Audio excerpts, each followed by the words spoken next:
You wake with your throat on fire. Not the slow burn of morning thirst, the kind you've known your whole life in the underhive, where water rationing means your mouth tastes like copper and dust before your feet even hit the floor. This is different. This is a thirst that lives behind your eyes, in your bones, in the meat of you. It pulls at something deep and unnamed. Your tongue is swollen. Your lips have cracked open at the corners. The hab cell is still dark. That pre-dawn darkness that never quite becomes light down here, where the sun is a memory your grandparents told you about and you've never seen. You lie on the thin mattress, stained, compressed into the shape of your body after 7 years of the same position, and you stare at the ceiling. The metal is sweating again. Condensation drips in a rhythm you've learned to tune out. Drip, drip, drip. But this morning, you can't unhear it. Each drop sounds like water. Your body tenses with each one. You swing your legs off the bed. Your feet touch the cold floor grating and something jolts through you. Not pain, but awareness. Hyper-awareness. The metal grate against your skin feels like it's speaking. You can feel the rust. You can feel the weight of the hive pressing down through 10,000 levels above you, and somehow that weight feels less like burden and more like presence. Your hands are shaking. You look down at them in the dark, and even without light you know something is wrong. Your fingernails are black, not dirty. Black. Not the honest grime that comes from sorting recycled plasteel in the processing vats. This is something else. The blackness is spreading up from the nail beds like ink in water, creeping toward your knuckles. You bring your hand to your face and the smell hits you. Something acrid and chemical, and underneath it, something that makes your hindbrain scream to run. You don't run. Instead, you go to the recycler unit in the corner of the hab, cell, a rusted basin that catches water from the condensation pipes, and you cup your hands. The water is lukewarm and tastes like nettle and minerals and things that probably aren't water at all. You drink it anyway. You drink until your stomach cramps. It doesn't help. The thirst is still there, patient, waiting, like something alive inside your chest. Your sister Kess is still asleep on the other bunk. You can hear her breathing. Shallow, even. She works the same shift you do most days, but she picked up an extra ration credit-hauling synth meat to the mid-hive markets yesterday, so the foreman had given her today off. Lucky. Or maybe not.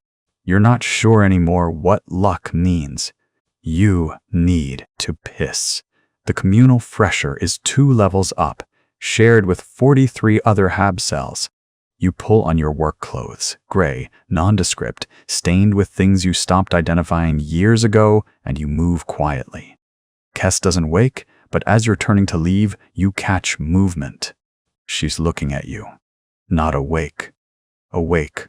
Her eyes are open but unfocused, the way they get sometimes when she's half dreaming. You freeze! She stares at you for a long moment, and then her gaze drifts to your shoulder.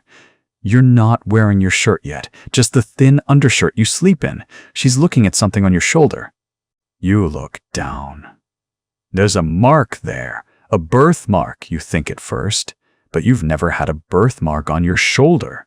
You've lived 23 years in this hab cell, and you know every scar, every blemish, every imperfection of your own body. This is new. It's the size of a coin, deep purple-black, with something almost like a pattern to it if you look at it sideways.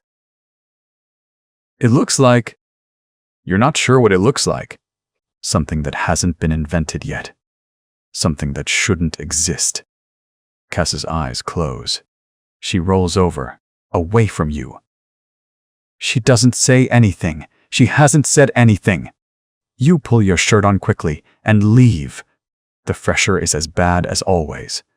The air thick with the smell of too many people and failing recyclers. The floor slick with things you don't examine closely. You do your business and wash your hands. The water is cold and it makes the blackness on your fingernails seem darker. You stare at them under the weak glow strip, turning your hands over. The black is creeping further now. You can see it moving, spreading like a living thing. You pull your sleeves down. By the time you get back to the hab cell, Kess is gone. She's left a note on your bunk, a scrap of paper that says, "Working the markets, back late." There's synth protein in the corner. Don't waste it. Her handwriting is tight, controlled. She hasn't mentioned the mark. She hasn't mentioned anything. You sit on your bunk, and you don't eat the synth protein. The day stretches ahead of you. You're not scheduled at the recycling plant until the evening shift, the midnight run actually, which the foreman had asked you about 2 weeks ago. "You want the graveyard run?" he'd said, not quite looking at you. "Pays half credit more. Fewer supervisors. You'd said yes before you understood why you were saying yes." And he'd nodded, like he'd expected that answer. You spend the day trying not to think about the thirst. You fail. By mid-cycle, you're drinking from every water source you can find.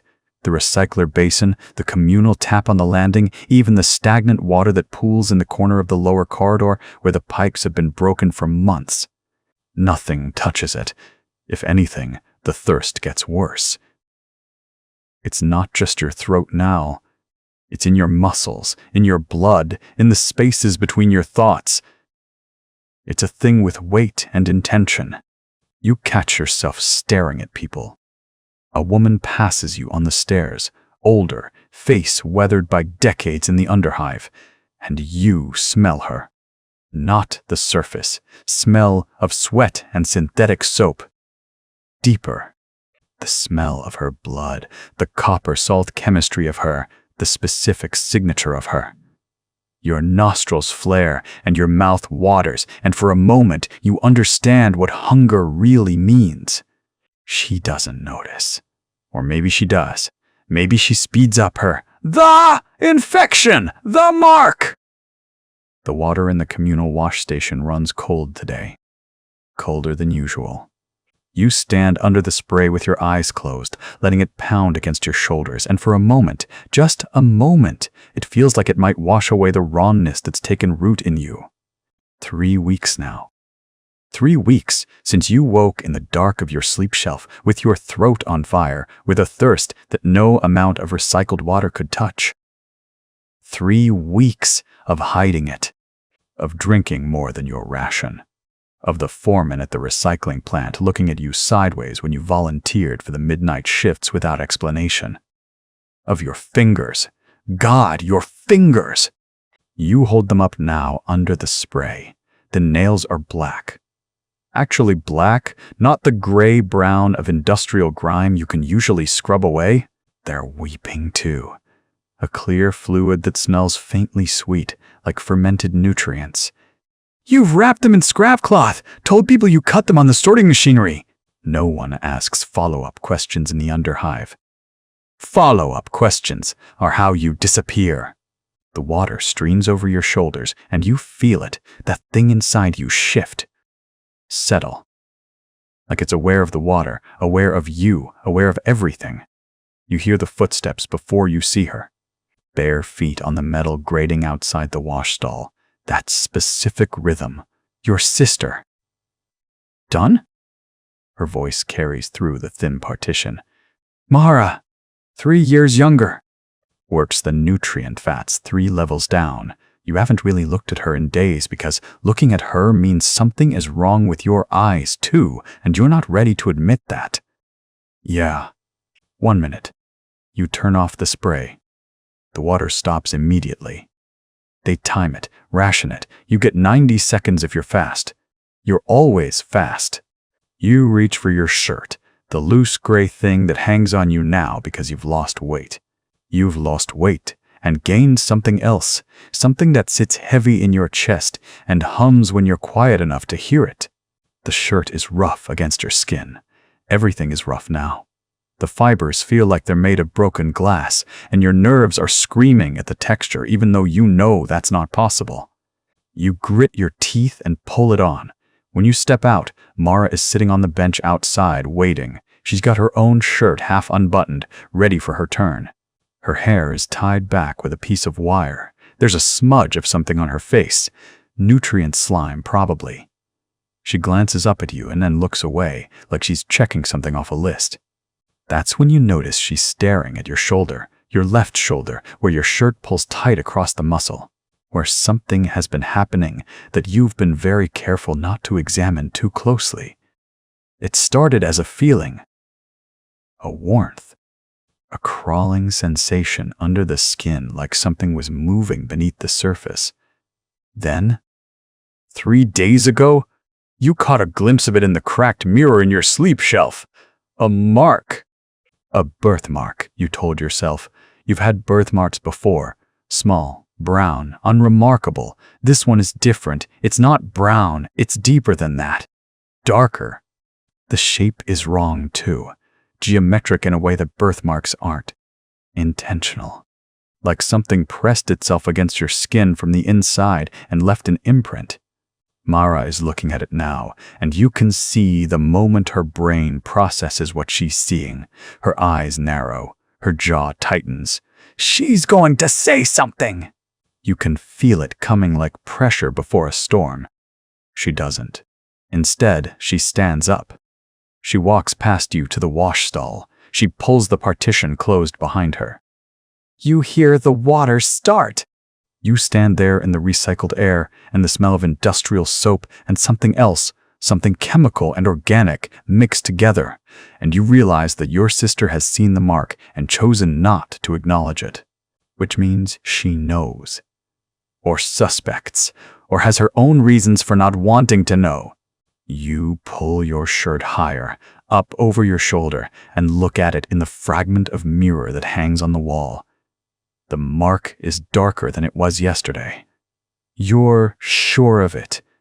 The edges are sharper now, more defined. If you didn't know better, you'd say it was forming into a shape, a symbol maybe, something that means something to someone. Your fingers, the black ones, reach up and touch it. The sensation that runs through you is not pain. It's not pleasure either. It's recognition. It's the feeling of something vast and patient finally acknowledging that you're aware of its presence. The water stops in the wash stall. You pull your shirt back down. You leave before Mara comes out because you don't want to see her face again. You don't want to see what she's decided not to say. The walk back to your sleep shelf takes you through the market district. It's cycle shift change, so the corridors are crowded, bodies pressing past you. The smell of humanity, sweat, and waste, and the chemical tang of the recycling plants is everywhere. And underneath it, you smell them. There are 3 of them that you can identify now. A man in a foreman's vest near the nutrient stand. A woman sorting through secondhand clothing racks. An old person, you can't tell the gender, sitting on a crate with a cup of something hot. They all look at you as you pass, not directly, but their eyes track you. They know, or they sense it, or they're waiting to see if you know. You don't acknowledge them. You keep your head down. Your black fingernails are wrapped in cloth, hidden in your pockets. Your shirt is loose enough that the mark is invisible. You're still passing, still pretending, still almost human. But the thirst is getting worse. By the time you reach your sleep shelf, your throat feels like it's lined with broken glass again. Your tongue is swollen. Your lips are cracked. You have maybe 8 hours before your midnight shift at the recycling plant, and you don't know how you're going to make it. You lie down on the shelf, a thin padding on a metal frame, same as everyone else in this sector, and close your eyes. The darkness behind your eyelids is full of shapes, movements. Vast things moving through spaces you don't have names for. Your sister is in the next shelf over. You can hear her breathing. Steady. De-infection, the foreman asks. Nothing. The recycling plant is a cathedral of rust and screaming metal. You've worked here for 3 years, ever since the labor lottery assigned you to Sector 7 Gamma, but you've never been here at midnight. The day shift is loud. Crowded. Thousands of workers moving through the massive sorting floors like blood through arteries, sorting the endless refuse of the underhive into categories that matter only to the cogitators 3 levels up. But midnight is different. Midnight is almost empty.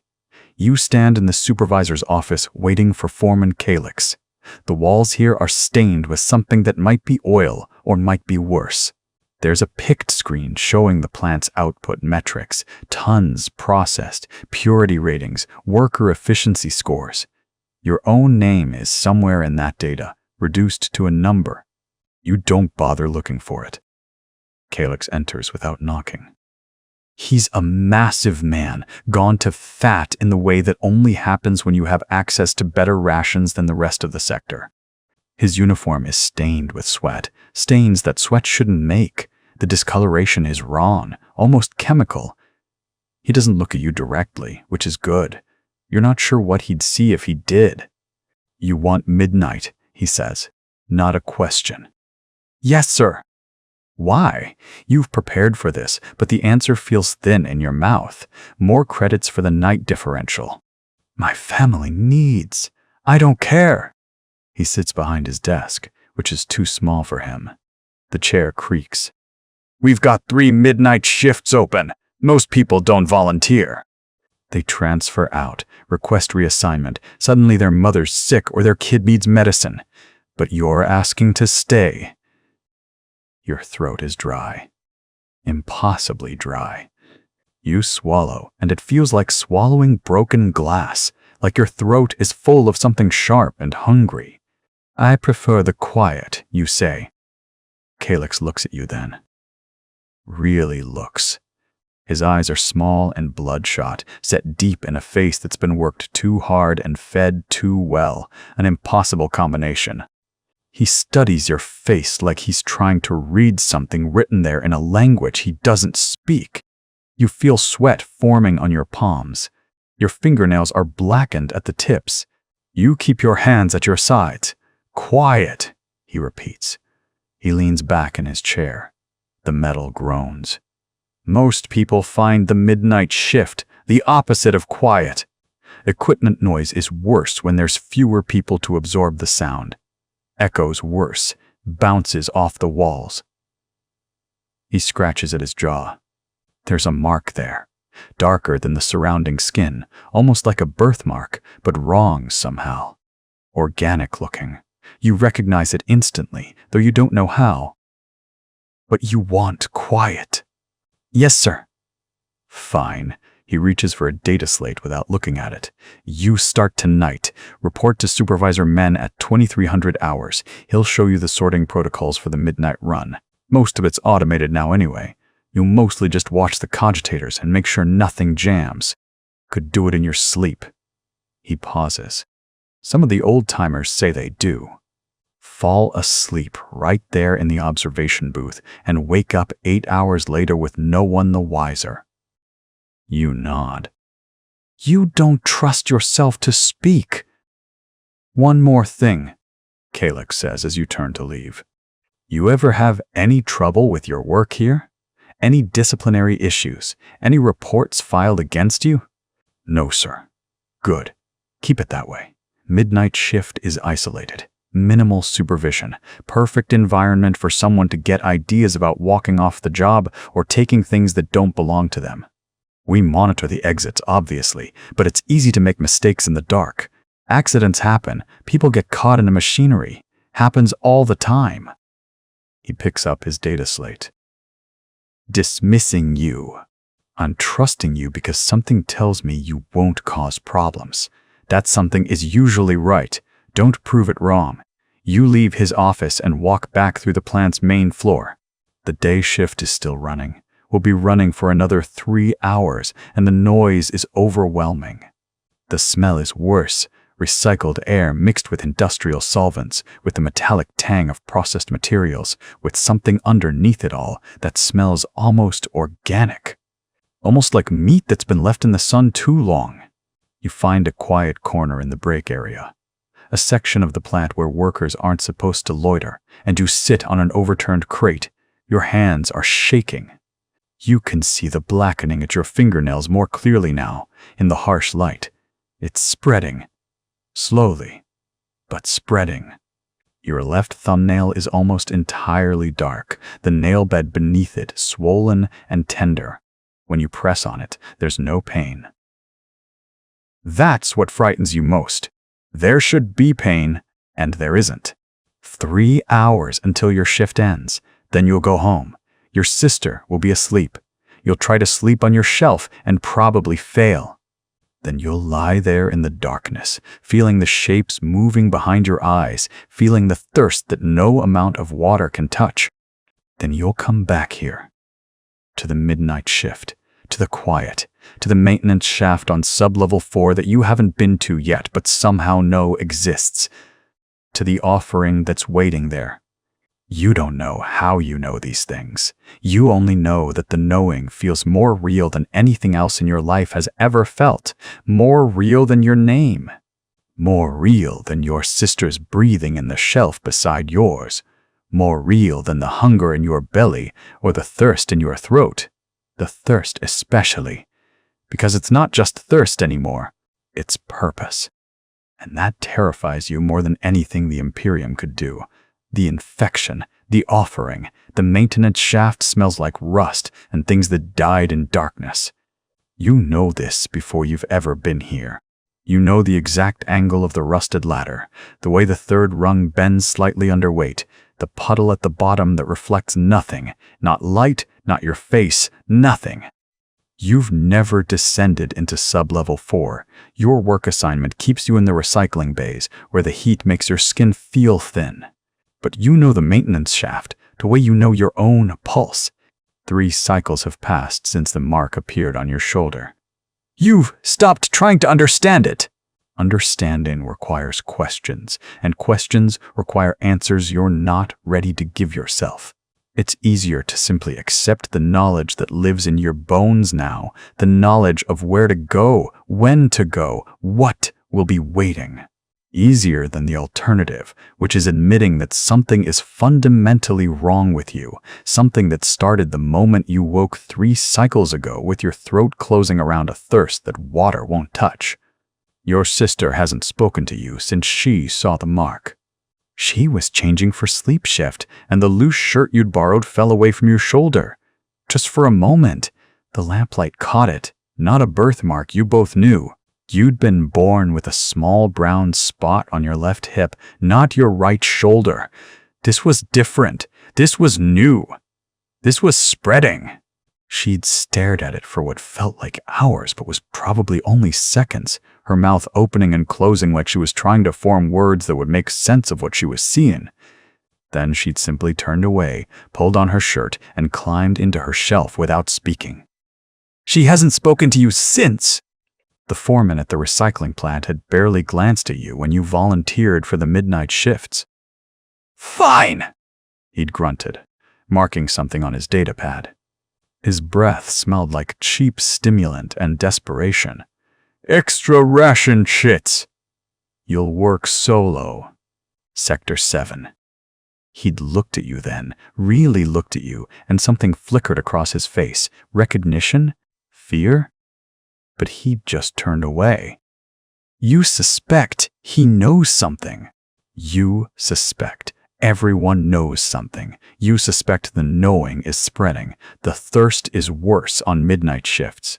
The darkness of the recycling bays seems to amplify it, make it vocal inside your skull. It's not hunger. You understand hunger. You've lived your whole life with hunger. This is different. This is a thirst that has direction. Purpose.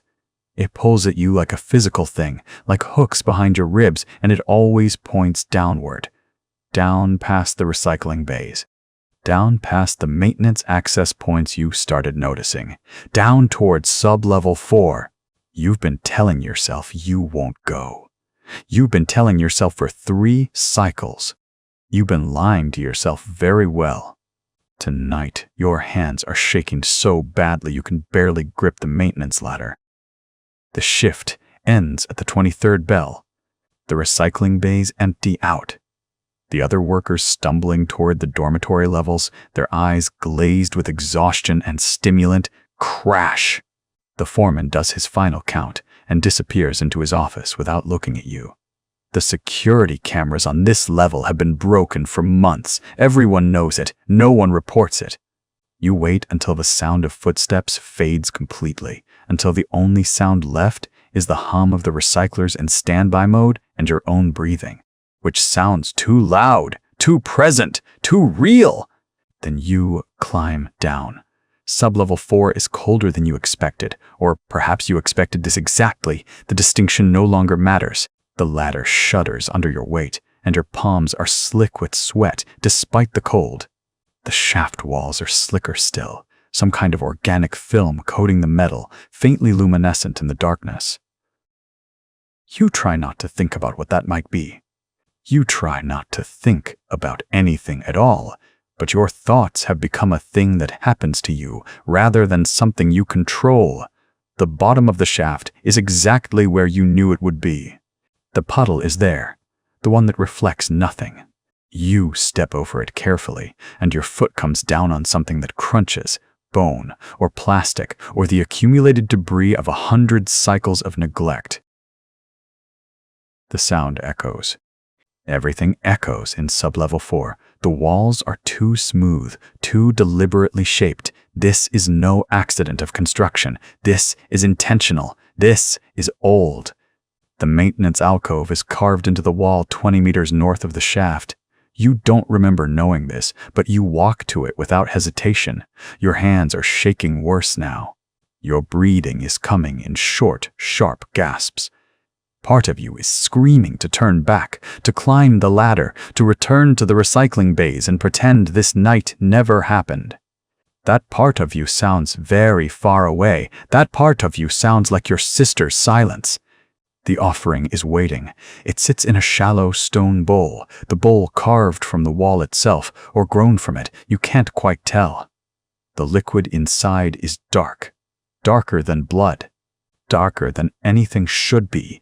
It's luminescent in a way that makes your eyes hurt to look at directly, as if the light is coming from somewhere inside the substance itself, from somewhere very deep and very far away. Steam rises from it in slow, deliberate spirals. Your thirst screams. You kneel. This is not a decision you make. Your legs simply bend, and you're on your knees before the bowl, and your hands are reaching forward, and your fingers are trembling so badly you almost drop the offering when you lift it. The bowl is warm, warm like skin, warm like fever.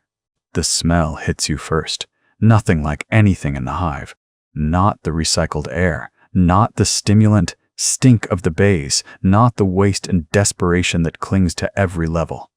This smells like something growing, something alive, something that has never known the Imperium's cold indifference. It smells like purpose. It smells like home. You drink. The taste is not what you expected. You expected bitterness. You expected pain or corruption or the oily wrongness your mind has been suggesting for 3 cycles. Instead, you taste clarity. You taste recognition. You taste every moment you've ever lived, suddenly making sense. The smallness of your existence, the vastness of what you're a part of, the absolute certainty that you were always meant to be here, in this maintenance shaft, on your knees, drinking from a bowl.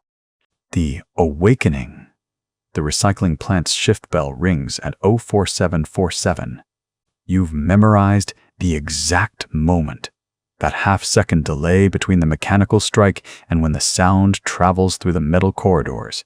Your body knows the rhythm better than your mind does now. Better than it knows anything. You rise from your bunk in the worker dormitory. Your movements are different. Smoother. You notice it when you catch your reflection in the recycled water trough. Your spine straightens without effort. Your limbs move with a precision that wasn't there 3 weeks ago. You tell yourself it's better nutrition. The midnight shifts pay slightly more. You've been buying better grain. That's what you tell yourself.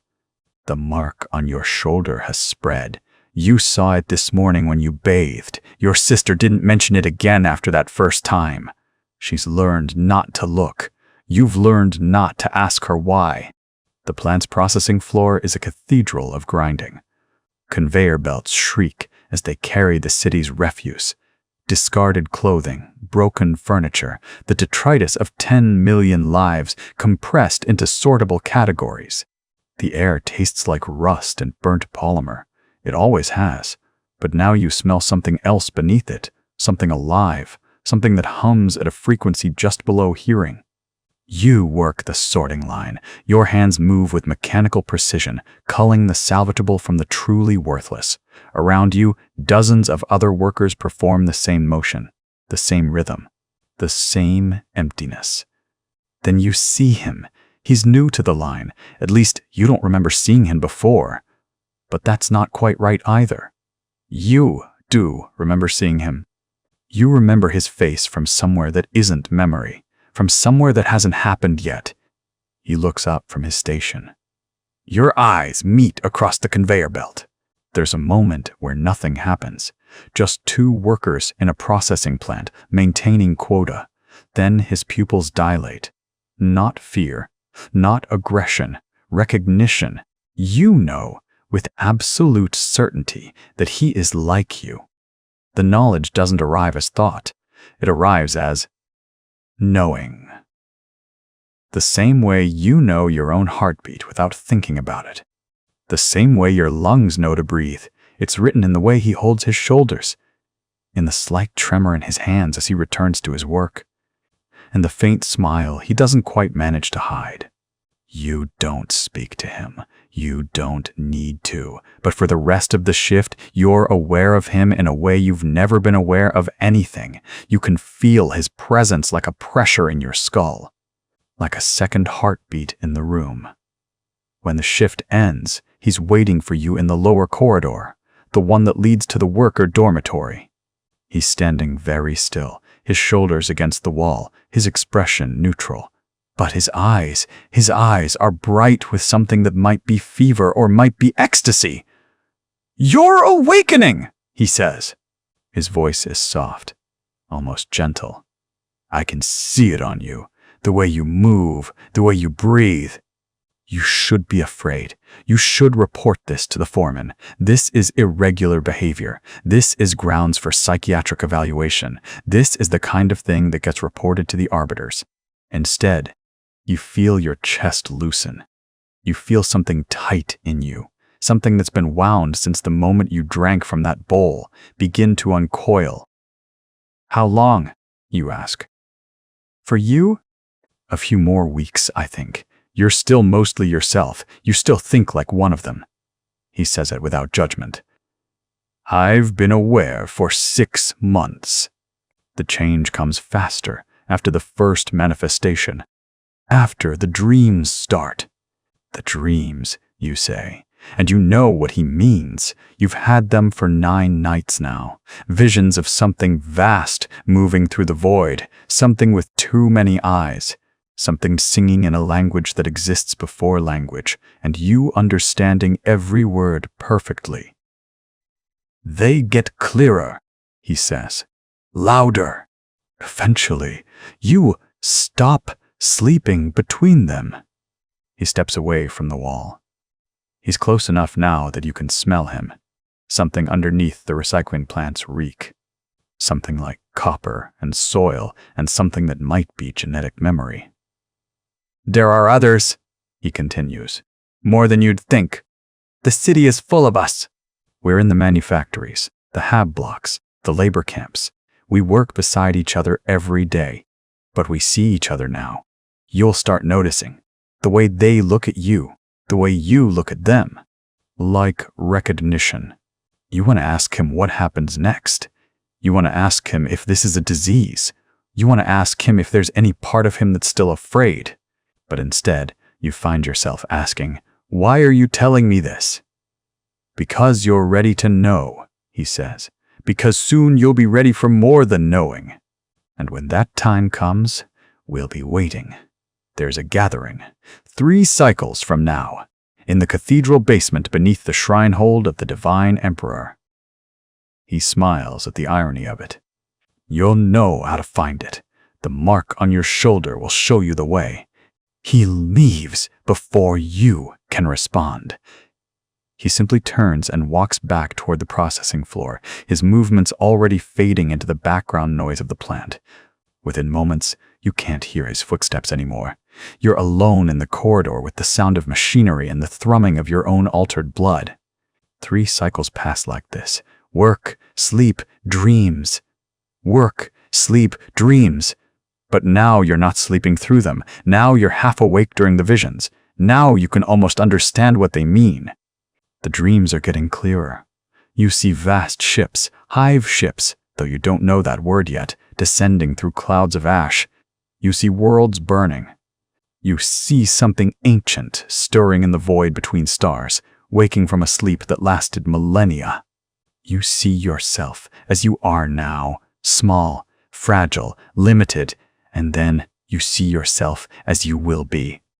Transformed. Perfect. Part of something that spans star systems. When you wake from these dreams, your body is changing. Your fingernails, which have been blackened and weeping for weeks, are beginning to harden into something else. Claws, maybe. Or something that hasn't been named yet. Your teeth feel sharper. Your eyes are beginning to adjust to darkness in a way that human eyes shouldn't. You hide these changes. You wear your robes looser. You keep your hands in your The Awakening, Part 1. The dreams come every night now, and you've stopped trying to fight them. You lie on your thin mattress in the hab unit you share with your sister Kess. Though sharing is generous, it's a single room divided by a hanging sheet that doesn't quite reach the ceiling, so you hear her breathing through the gaps. The mattress smells like old sweat and the chemical tang of recycled fiber. The hum of the underhive never stops. Somewhere above, the city breathes. Somewhere below, machinery grinds. You exist in the narrow space between, on a mattress that costs a week's wages you don't have yet. You close your eyes. The dream takes you before sleep fully arrives. It's not like normal dreams. There's no fading in, no confusion about what's real. One moment you're lying there, staring at the water stain on the ceiling that looks like a screaming face. The next moment, you're standing in absolute darkness, not the darkness of the underhive, which is always punctuated by the glow of servitor eyes and biolume strips and the distant red pulse of industrial fires. This is absolute darkness.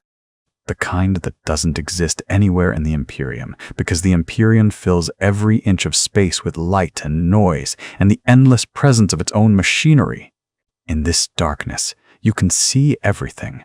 A hive ship descends through the void, and you're watching it from impossible angles simultaneously. You see it from above, a vast chitinous thing the size of a planetary fortress, all organic angles and pulsing chambers. You see it from the side. Its underbelly studded with structures that might be weapons, or might be something that hasn't been invented yet, something that exists only to serve purposes you can't comprehend. You see it from below, and the perspective makes you dizzy, because below is also above, and the ship is moving through dimensions that human eyes aren't equipped to process. The ship is alive. Not like the servitors that work the recycling plant, not like the half-dead thing that used to be your neighbor before the industrial accident. This is alive in the way that a thought is alive, in the way that hunger is alive. Your breath catches. You're not breathing. You don't have lungs in this place. The ship descends through a hive city that looks almost like your own. The same towering spires of corroded metal. The same endless levels of hab blocks stacked so densely you can barely see sky. The same crush of humanity packed into spaces never meant to hold them. But it's different here. The light is wrong. The shadows fall in directions that don't match the sun's position. And the people are looking up. They're not running. They're not screaming, though their mouths are open. They're looking up at the descending ship the way a child looks at food when they haven't eaten in days, the way a drowning man looks at air. Recognition. That's what you feel, not fear. Recognition, like seeing your own face in a reflection you didn't know was there. The ship's shadow falls across the city. The shadow has weight. You can feel it pressing down on your chest, and it doesn't hurt. It feels like relief. Like finally, something is heavy enough to match what you've been carrying inside you. Then the dream shifts. You're no longer watching from outside. You're inside. The ship, the walls around you are breathing. They pulse with a rhythm that matches your heartbeat. Or maybe your heartbeat is matching theirs. There's no difference anymore. The walls are translucent in places, and through them you see vast chambers filled with things that might be eggs, or might be cocoons, or might be something that doesn't have a name in any human language. They glow with soft bioluminescence, and inside each one you can sense awareness. Sleeping awareness, ancient awareness, waiting. You move through the corridors without walking. The ship carries you. Or maybe you're remembering this place. Maybe you've always been here, and this life in the Underhive is the dream. At the center of everything, there's something vast, something that has no shape because shape is too small a concept for it. You can perceive it only in fragments, a tendril of consciousness that spans light years, a hunger that is also love. A voice that isn't sound but pure meaning, and the meaning is, welcome home. Your eyes snap open. You're gasping. Your heart is hammering against your ribs so hard you think it might crack them. Your shirt is soaked through with sweat. The hab unit is dark, except for the faint glow of the Underhive filtering through the single small window, a window that looks onto a wall, really, just a blank expanse of corroded metal 3 meters away. You can hear Kess moving behind the sheet. A pause. Then the sound of her rolling over. She doesn't ask if you're okay. She stopped asking after the first week. Your hands are shaking. You look at them in the darkness. Your fingernails have changed again. They're not quite black anymore. They're the color of old dried blood, and they've hardened so much you can barely flex them. You make a fist. The nails don't dig into your palm like they should. They're hard enough not to. You pull your hand under the blanket. The thirst comes back. It's always worse after the dreams. It's a thirst that water doesn't touch. You remember the taste from the maintenance shaft, that bitter, metallic flavor that made your whole body sing. That made everything make sense for a few seconds. You haven't gone back. You're not sure why. Fear. Maybe. Or something deeper than fear. The knowledge that if you drink again, you won't be able to hide what you're becoming. But hiding is getting harder. You lie there in the dark, listening to the hive city breathe around you, and you wait for sleep to come again. You wait for the ship to descend again. You wait for that voice that isn't a voice to tell you what comes next. Part of you is terrified of what's happening to you. The rest of you, the part that's growing louder every day, the part that whispers during your waking hours, is grateful, and hungry, and patient. So patient. You don't sleep for the rest of the cycle. You lie there until the shift bells ring, and then you rise and dress in your loosest clothes. Your sister is already gone. She leaves for the nutrient, the awakening, the clarity. The nutrient line moves slower than usual. Someone ahead of you has collapsed. Happens every few cycles. Someone's body just stops, and the distribution servitors don't move any faster. You stand in the press of bodies. The hive stink thick enough to chew, recycled air, human waste processed through the filters, the copper-iron smell of blood slick that never quite washes out of the lower levels. Your ribs hurt when you breathe. Not the usual ache of underfed muscles and broken bones half healed wrong. This is different. This is a deep, radiating sensation, like something inside you is expanding, pushing against the cage of your skeleton from the inside. You shift your weight. Your shoulder dislocates slightly, then slides back into place with a wet click. No pain, just awareness, just the sense of your own body becoming a geography you're still learning to read. The servitor dispenses your ration, a gray brick of synthesized protein, texture like wet stone, and you move through. Your grip on the brick is too tight. You feel the material compress under pressure you didn't know you could apply. Your fingernails, the ones that wept black fluid 3 weeks ago, have grown back, but they're not right. They're longer than they should be, thicker. The keratin has a faint iridescence to it when the harsh hive lights catch them at certain angles. You keep your hands in your sleeves. Your sister notices anyway. She's sitting on the sleep pallet when you return to the HAB unit, her shift at the textile mill finished early. Something's wrong with the looms again. Always. Something breaking. Never enough hands to fix it properly. She's eating her ration methodically, without tasting it. She doesn't look up when you enter, but you feel her attention sharpen. The way a prey animal's muscles tense when a predator shifts in the tall grass. "Your robes are loose," she says. "Not a question. They fit fine." You move toward your corner of the unit, trying to angle your shoulder away from her. Too late. She's already seen it. The way your shirt hangs differently, the way the fabric drapes wrong across your back.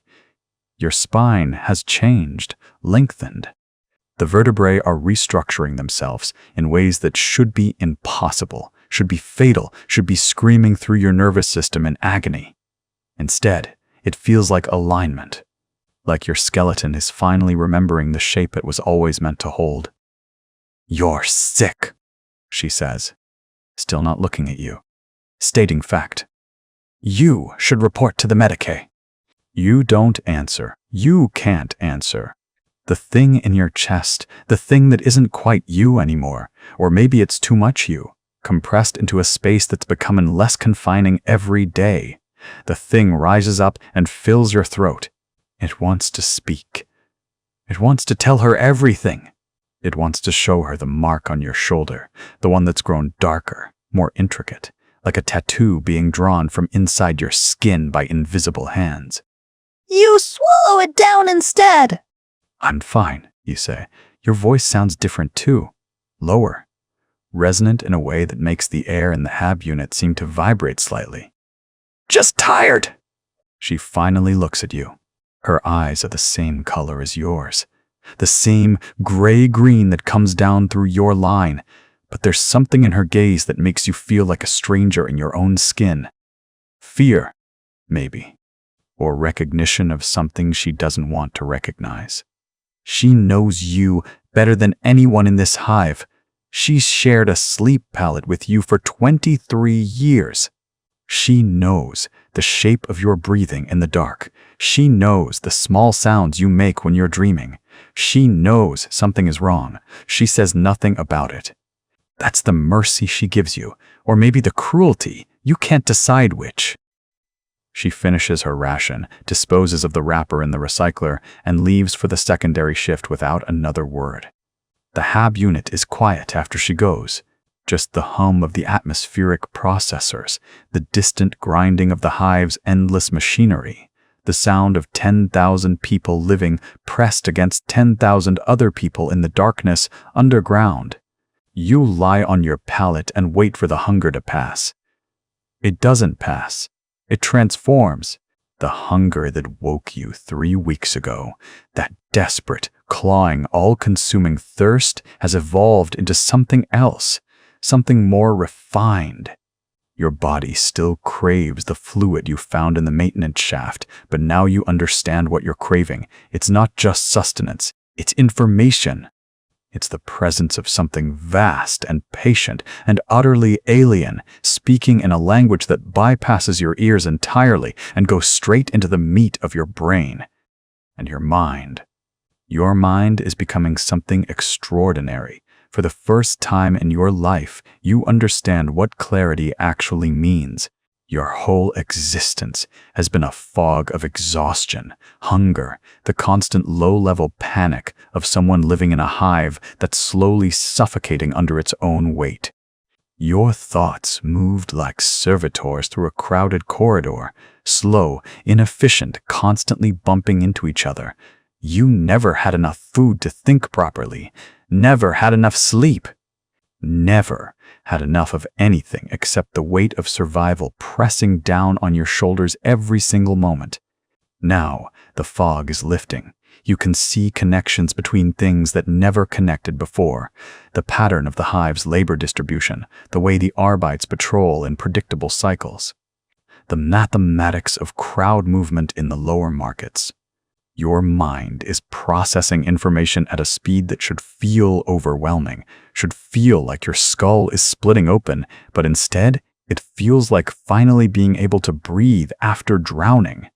You understand with sudden clarity why the foreman didn't ask questions when you volunteered for the midnight shifts. He knew. Some part of him, some dormant part that might also carry the mark, or might simply be sensitive to the presence of those who do. He knew what you were becoming. The midnight shifts take you deeper into the recycling plant, into the maintenance shafts that run beneath the recycling plant, into the places where the hive's waste is processed and redistributed, the places where offerings are left. You understand that the offerings are part of the feeding, part of the awakening. And you understand that you're not alone.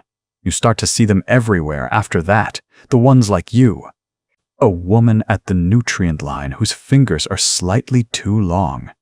A man at the labor dispatch whose eyes catch the light wrong, reflecting it back like the awakening. The basement smells like incense and copper, and something older than incense or copper. Something that lives in the stone itself, seeping up from depths the hive city forgot were there. You've been walking toward this moment for 3 weeks. 3 weeks of the visions getting sharper. 3 weeks of your body becoming a stranger you inhabit. 3 weeks of recognizing the others. The woman at the nutrient line, the man at labor, dispatch, the child who shouldn't be a child anymore, and seeing your own hunger reflected back in their eyes. The corridor they led you through twisted down and down. No one asked your name. No one asked if you wanted to come. The wanting had already been decided in your blood, in the blackened crescents of your fingernails, in the way your throat closes when you try to eat normal food and opens like a flower when you smell that particular sweetness in the maintenance shafts. Your sister still hasn't mentioned the mark on your shoulder. She sees it when you change, that birthmark that grew there overnight, dark and geometric and wrong. She sees it and turns away and makes breakfast and says nothing. That's when you knew she was part of it too. The silence is part of it. The looking away is how you know.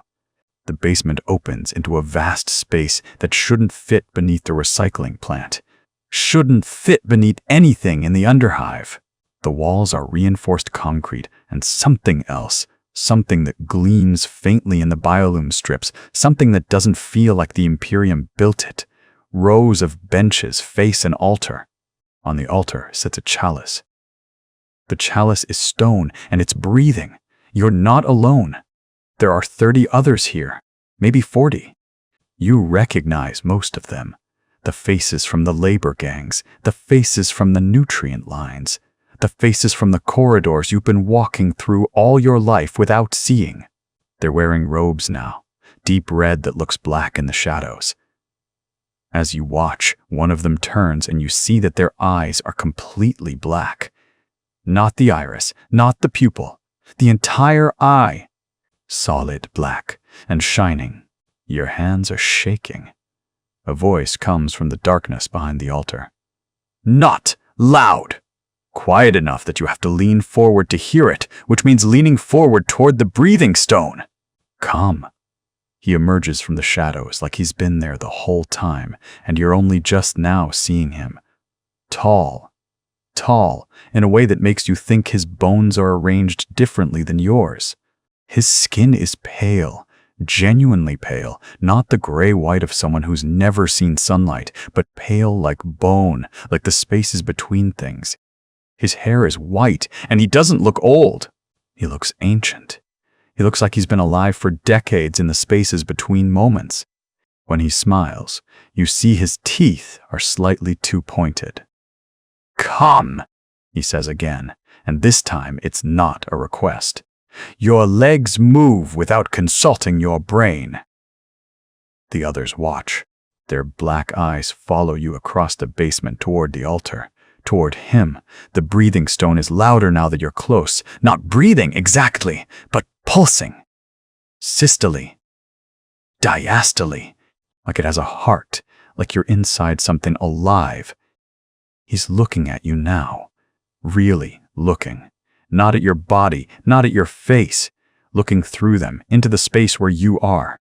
You feel seen in a way you've never been seen before. Seen completely. Seen for what you actually are, not what you pretend to be. "You've been drinking," he says. Not a question. You nod. You can't speak. Your throat has closed. From the offerings in the shafts. Another nod. "How many times?" "7, you hear yourself say. 7 times you found the vials left in the maintenance tunnels. 7 times you've drunk something that tasted like starlight and screaming. 7 times your cells have sung a song you don't know the words to. He reaches out. His hand is impossibly long, the fingers articulating in too many places. He touches your forehead with 2 fingertips, and the world becomes very still. It's not painful. That's what surprises you. You expected pain. You've been expecting pain for 3 weeks, waiting for the moment when the changes accelerate, when your skin splits and something else comes out. But there's no pain. There's just clarity. Sudden, absolute clarity, like someone has cleaned the lenses of your eyes from the inside. You can see the others now. Really see them. See the structure beneath their skin, the branching patterns, the way their biology is organizing itself around something that isn't quite human anymore.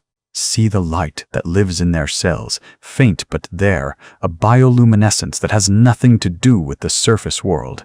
You can see through the basement walls, to the tunnels beyond, to the vast cathedral chambers that run under the entire hive. Sector. You can see the others gathering in those chambers. Thousands of them. Tens of thousands, all singing in a frequency you can only hear in your bones. And you can see the sky, not the sky of the hive city, the gray-brown industrial, nothing that you've looked up at your whole life, a different sky. A vast, terrible sky that exists somewhere else, somewhere up, somewhere out. And something is moving in that sky, something vast. Something that has been sleeping and is now, slowly, beginning to wake. His voice is in your head now, not your ears. Your true name is. It's a sound, not words. A sequence of frequencies that your throat couldn't produce with a human larynx, that your human brain couldn't hold without breaking. But you understand it completely. It's the name you were given before you were born. It's the name of what you're becoming. It's the name of the purpose that's been empty in you your whole life, the hunger that nothing human could ever fill. You weep. The tears are black. When you can see again, his hand is gone from your forehead and you're on your knees. The others are singing now. That same frequency, that same song that lives in your bones. You open your mouth and your voice joins theirs. Your throat produces sounds that no human throat should be able to produce. The sound vibrates through your chest, through your ribs, and you feel something shifting there. Restructuring. Preparing. He's looking at you still, and he's smiling.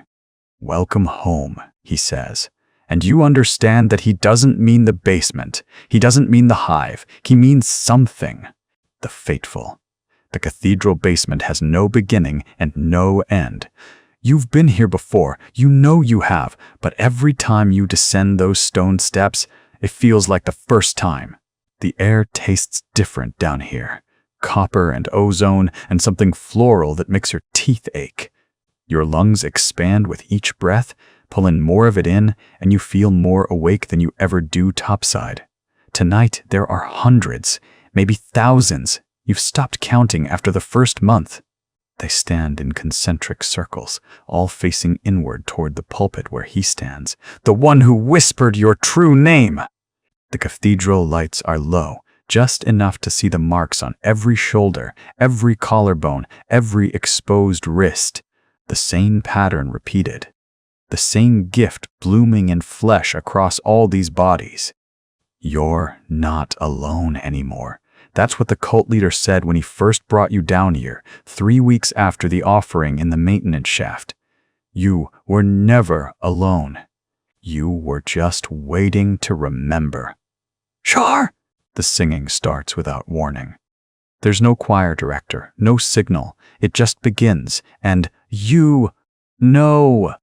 You know. You know. You know. The knowledge blooms in your skull like a flower opening. Your jaw loosens, your throat opens, and the sound pours out. It's not a song. Songs have words. This is older than words. Your voice. But not your voice. The frequency is wrong. It's too low and too high at the same time, resonating in registers your ears shouldn't be able to hear, but somehow do.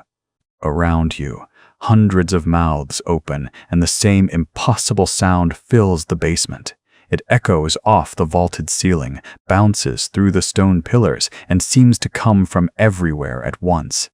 From inside you, from the walls themselves, from somewhere very far away and very close. The sound does something to time. Minutes pass or hours pass or no time passes at all. You're suspended in it, held aloft by the collective voice of everyone here. You can feel them, not their bodies, but something beneath the bodies. A presence, a network, like roots growing through soil, connecting you all to something deeper, something that breathes and thinks and wants. Your hands are shaking. When did they start shaking? You look down, and your fingernails have grown. They're longer than they should be, and they're not quite the right color anymore. Grayish. Chitinous. You flex your fingers, and they move wrong. Too many joints, or the joints bend in directions that make your human mind rebel. You pull your hands back into your sleeves. No one here cares. Everyone's hands are changing. Everyone's body is becoming something else. The singing continues. Your voice is part of it now, inseparable from the others. You couldn't stop, even if you wanted to. Your diaphragm isn't under your control anymore. The song controls it. The song controls you, and you're grateful for that. Grateful because it means you don't have to think about the changes anymore.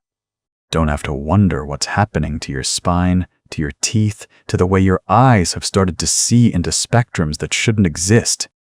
He moves through the crowd, the cult leader. You recognize his gait, even though you've never seen him move before. He's taller than he should be. His proportions are wrong in ways that your eyes slide away from if you look directly. When he passes near you, you feel the heat coming off him, not like fever heat, but like the heat of a reactor core, distant and immense. He stops in front of an initiate. A new one! You know the new ones by the way their marks are still pink, still bleeding slightly at the edges. This one is a child. Maybe 12. Her eyes are wide and terrified and hungry. Do you understand what you are? The cult leader asks her. His voice is gentle, almost tender. It makes your skin crawl and sing at the same time. The child shakes her head. She's trying not to cry. You are the future, he says. You are the bridge between what was and what will be. Your flesh will remember things your mind has never known. Your blood will sing with the voices of your ancestors. Ancestors that walked under stars before this world knew gravity. Before this, Imperium knew how to build its cages. He reaches out and touches her forehead. And you see it! Not with your eyes, but with that new sense that's been growing inside your skull. You see the connection form, the mark blooming, the thing that's been sleeping in her cells since birth, suddenly waking up and recognizing itself. The child gasps. Her mouth opens and the song pours out of her too. Her voice is high and pure, and it cuts through the deeper frequencies like a blade. She's crying now, but she's also smiling.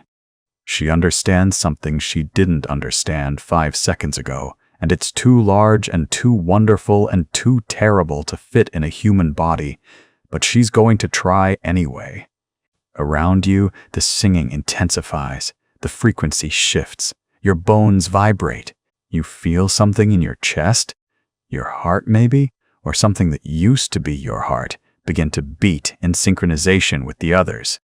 Thump, thump, thump, thump. 1,000 hearts beating as one, 1,000 bodies becoming one body. The cult leader moves to the edge of the circle. He gestures, and several of the more transformed among you step forward.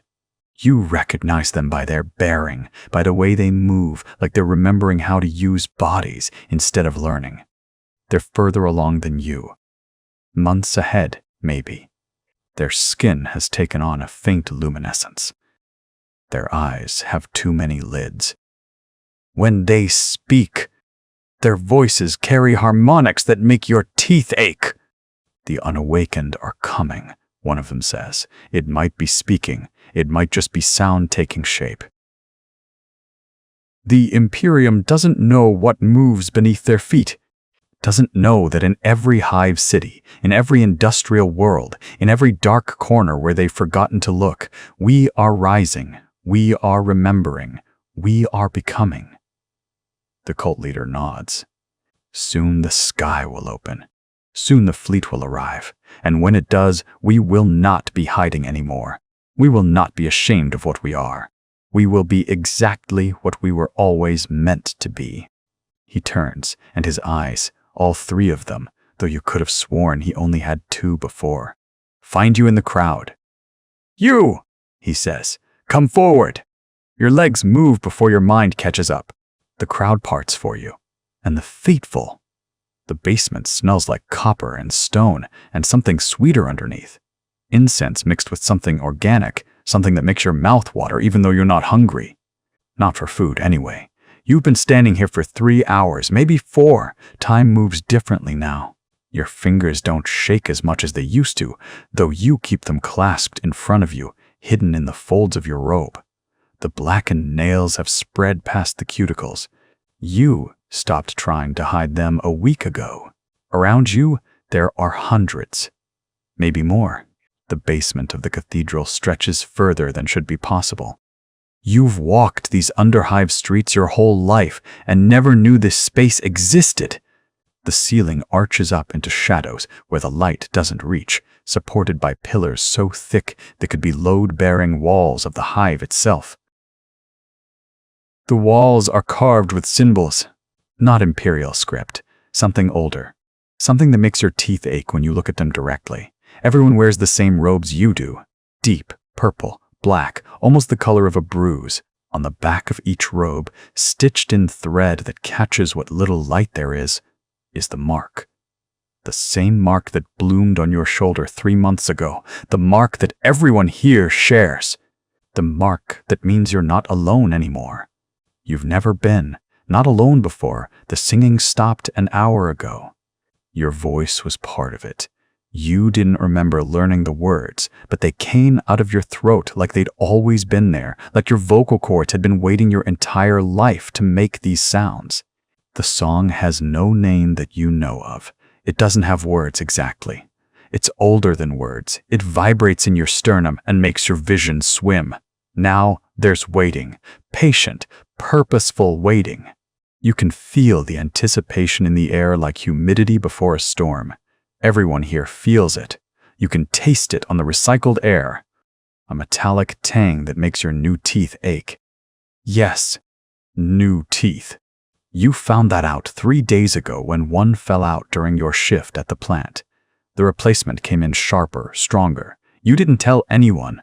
No one needed to. The cult leader stands on a platform at the far end of the basement. You can see him clearly, even though he's at least 100 meters away. Your eyes are better now, too.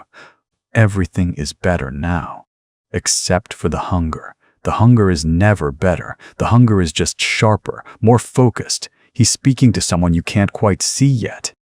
There's a group of them, maybe a dozen, being led through a side passage by two of the initiated. You recognize one of them. Her name is Kess. She was a labor coordinator before she was called. She moved through the crowd at the market 3 weeks ago, and her eyes met yours, and you both knew. You both understood. She hasn't worked at the plant since. No one asked where she went. The group being led forward. They're different. You can see it immediately. Their movements are wrong. They're stiff, confused. One of them, a young man with the soft hands of someone who works in administration, keeps looking around like he's trying to memorize exits, like there's anywhere to go from here, like there's anywhere he'd want to go once he understands what's happening. They're the unawakened. Your hands start to tremble again. The cult leader raises his arm, and the singing stops completely. Even the ambient hum of the underhive, the ever-present background noise of machinery and distant vents, and the breathing of 1 billion people stacked on top of each other, seems to fade. The silence is so complete it has weight. Brothers, sisters, children of the star gods. His voice doesn't echo, but it reaches every corner of the basement. Reaches inside you. Tonight, we welcome new voices to our chorus. Tonight, we remember that we were once like them, blind, alone, incomplete. Tonight, we show them the mercy of sight. Mercy. That's what they're calling it now. The young man with the soft hands tries to back away. One of the guides, a woman whose jaw has begun to elongate slightly, giving her face an unsettling geometry, places a hand on his shoulder. Not violent, almost gentle. He stops backing away. The fear in his eyes is sharp and bright. You know that fear. You remember it.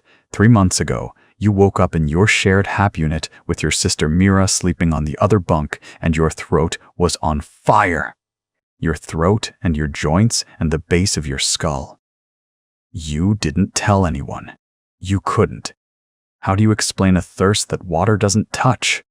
How do you explain the way your own skin felt like it was crawling, like something was moving underneath, trying to find its way out? The foreman at the recycling plant, old Grendel with his scarred face and his permanent squint, he noticed. You could see it in the way his eyes tracked you. But he didn't say anything. Just offered you the midnight shifts. Just told you that if you needed to take a break, there was a maintenance shaft on the lower level, 3rd junction, where they sometimes left supplies. You didn't believe him. You thought it was a trap, some kind of test. But the thirst was so bad by that point that you would have drunk from a chemical vat if it meant relief. The offering in the shaft wasn't water. It was thick and warm and tasted like copper and ash and something sweet underneath. Something that made your entire body sing with recognition. You drank it straight from the container without thinking, and for the first time in days, the burning stopped. For the first time, you felt like you could breathe. You understood immediately what you'd done, what you'd become. The knowledge was there in your blood, in the new thoughts that bloomed in your mind like flowers opening to the sun. You were changed. You were marked. You were part of something vast and ancient and utterly, completely real. You wept in that maintenance shaft for an hour. Now, watching the unawakened young man with the soft hands, you remember that despair, that terrible, liberating despair. And you understand what the cult leader meant by mercy. Bring them forward, he says. The group shuffles down the center of the basement. The robed figures on either side don't push them, but they don't need to. There's nowhere else to go. The crowd parts for them, thousands of bodies moving in unison, creating a corridor of robes and marks and eyes that all hold the same knowledge, the same hunger, the same hunger. The T faithful, the raid, the Vox horn screams at 0347 hours. You don't wake. You haven't truly slept in weeks. You've been lying on your mat in the communal dormitory, listening to the breathing of 200 others like you, feeling the pulse of something vast moving through the darkness beneath the city. The sound jolts through you anyway, that primitive part of your brain that still remembers what fear is supposed to feel like. The others rise without panic. That's what strikes you first. No shouting, no scramble. Just bodies unfolding from mats with the synchronized grace of something much larger, pretending to be human. Around you, the robed figures move toward the exits. Not running, but not lingering either. You move with them because moving with them feels like the only right thing. The maintenance corridors are chaos, but it's a chaos that doesn't feel like chaos. It feels inevitable, predictable as gravity. The Arbites come down through the upper shafts with their storm shields and shock mauls, their carapace armor reflecting the emergency lumens in sharp, violent flashes. You hear the first screams. Not from your people, but from the district workers who stumbled into the wrong tunnel at the wrong moment. Their terror is a different color than what you expected. You press yourself against the wall with the others as a squad of 5 Arbites in full regalia rounds the corner. Their helmets have that blank, mechanical quality that makes them seem less human than the machines they carry. One of them is already firing, a stun round that catches Brother Merrick square in the chest. Merrick doesn't fall. He stumbles, just barely, and then he's smiling. That's what you see most clearly. His smile, wide and peaceful and full of something so complete it looks like madness. The Arbites don't know what they're looking at. You can see it in how they hesitate, how their formations tighten. They've raided underhive cults before. They know what desperation looks like. They know what fanaticism looks like. They don't know what clarity looks like. Merrick opens his mouth and sings. It's not words. It's something older than words. Something that vibrates in your bones and in the bones of everyone around you. The sound builds. Not loud, but present, and the Arbites' discipline cracks. One of them fires again. The round takes Marek in the shoulder, and he's still singing, blood running down his arm in rivulets, and his eyes are locked on the Arbite with such profound compassion that you see the officer's hand shake. The raid sweeps through like a blade through water. You move through the tunnels with the others, and the screaming is everywhere now, above you, below you, in the ventilation shafts where people who knew nothing are dying, confused and alone. But your people don't scream. Your people move with purpose. Some of them hum, just a low, constant sound beneath the chaos of the raid, beneath the crack of shock mauls on carapace, beneath the wet, final sounds of bodies hitting permacrete. You! Pass. Sister Vex in a side chamber. She's kneeling, and you think at first she's praying, but then you see the Arbite standing over her with a raised maul, and you understand she's chosen this moment, chosen this place. She looks up at you as you pass, and her expression is so serene it stops your breath. She nods. A blessing, an acknowledgement. Then the maul comes down, and you don't look back, because looking back is an indulgence, and you're past indulgence now. 3 hours pass like this. 3 hours of moving through the underhive's lowest levels, of watching the Arbites become increasingly frantic as they realize they're not dealing with a cult that can intimidate. They're dealing with something that's already dead, something that's already accepted its death. The Emperor's soldiers don't have doctrine for that. Their tactics assume self-preservation, assume fear, assume the desire to live. You're in the lower sanctums when the Arbites finally corner a group of 30. You're not part of that group. You're with the contingent that made it through to the deeper tunnels. But you can hear what happens. You can hear the singing start again. Can hear the shock mauls connecting. Can hear the laughter. The laughter. Not hysterical. Genuinely joyful. The Arbites' vox chatter becomes increasingly desperate. Contact lost with Squad 7. We're pulling back. This is not a standard cult response. This is not. and then static. By the time the raid ends, you're deep enough that the sounds of violence have become abstract, just vibrations in the stone, just echoes of something happening far away. You're moving through a tunnel lit only by bioluminescent fungi when Brother Corvan, the one with the scarred face who helped guide you through your first transformation, turns to you. How many? You ask. You don't know why. You can count. The group that left the dormitory was 217. The group moving through these tunnels is 193. 24, Corvan says. His voice is steady. Factual.